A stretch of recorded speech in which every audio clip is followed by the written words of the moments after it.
Hello বন্ধুরা, আজকে আমরা মাছ মারতে যাচ্ছি। মাছ পাই কিনা তোমাদেরকে দেখাবো। এই যে ছোট্ট ভাইটি যাচ্ছে মাছ ধরতে, দেখা যাক আজকে কি মাছ পাওয়া যায়।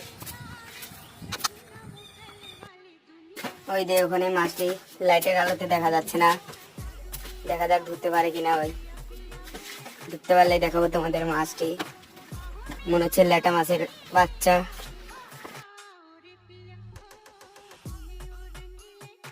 কি হয় দেখা যাক। এ এ মাছটা ছুটে গেল বন্ধুরা। ছি। হ্যালো বন্ধু, আমরা মাছ পেলাম না, চলে গেল মাছ।